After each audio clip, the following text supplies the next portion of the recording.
Hey guys, John Rettinger here. Earlier this week, Amazon announced the Kindle DX, which is the spiritual update to the Kindle 2, which was released earlier this year. Now they'll both be sold side by side, but the Kindle DX won't be available until sometime later in the summer. Amazon hasn't pinned down a solid release date yet. So some of the specs and highlights of the Kindle DX is it's got a 9.7-inch e-ink screen as opposed to the 6-inch screen found on the current Kindle 2. The DX also has native PDF support, and it's got a built-in accelerometer, similar to what you find on a lot of phones, so when you turn the device, you can see what's there in landscape. Now, I'm a little bit torn on the Kindle DX, and I should say that it's going to run you a whopping $489 when it's released. That is a huge price tag, especially over the already high Kindle 2 price tag of $359. So now after taxes, you're going to be looking at probably over $500 for a very large screen e-reader. Is it that important to you? Now, I've gone on the record as being a big fan of the Kindle 2, which I own, and I was able to get over the significantly high price point because I feel like I can make that money back being a heavy reader by paying a lesser cost for books. Most new releases are $9.99 and a lower cost for magazines and potentially newspapers as well. However, that little bit of leeway is really just shot with now a $500 price point. The odds of you making that money back on books is very slim, and if you do, it will be over a very long period of time. I'm not sure that I can get over a $500 price point. Barrier to entry to there is just so significant, so huge. And there are many competitors on the market that offer smaller screens but more features. Sony has a touchscreen ebook reader, and there are a few other ones on the market, and some are even coming out offering potential color e-ink technology.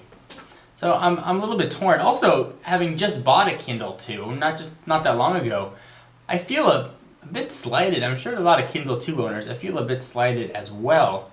We don't have native PDF support now for the Kindle 2 like the Amazon Kindle DX will have. And native PDF support is really a big deal if you're a business professional or a student and you have to use the device for something other than just reading books. If you want to email yourself a PDF with the current Kindle 2, you have to wait for it to get converted, pay a fee, and in scales, it's really not that accurate. It's not graphically appropriate. Things just look out of whack. There's a lot of panning and scrolling. The Kindle DX with native support is supposed to really remedy that, but I'm wondering why they couldn't add PDF support natively on the Kindle 2 via firmware update.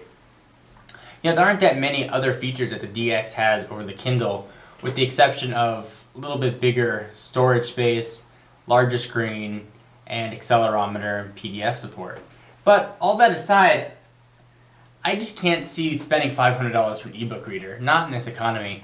It doesn't have expandable storage, it's not touchscreen, it's not color. It essentially looks like a Kindle 2, but gigantic, with the keyboard shrunk a little bit. Overall, I was a little disappointed with the announcement. I was expecting, perhaps a lower price point or some sort of subsidy. They are going to be offering discounts for some sort of newspapers, but nothing really official has been announced on that yet. So, I'm not that excited about the Kindle DX. I'm a big fan of the Kindle 2, but I would have liked to have seen Amazon lower the price point of the Kindle 2 and hit that Kindle DX at the current 2's price point of $359. Really would have been a sweet spot and probably would have been enough for me to hit pre-order on the computer.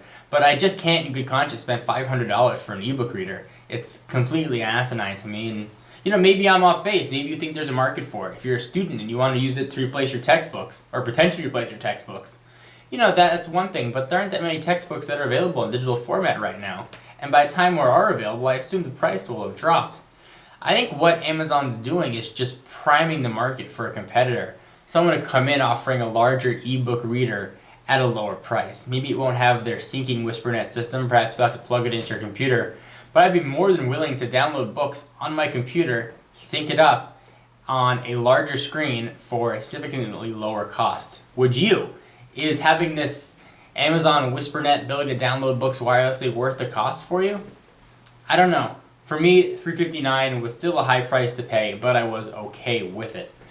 So what do you guys think? This was just a little bit of a rant on the Kindle DX. I think it's a great product, and certainly there's a market for it, but I don't think the market is that big.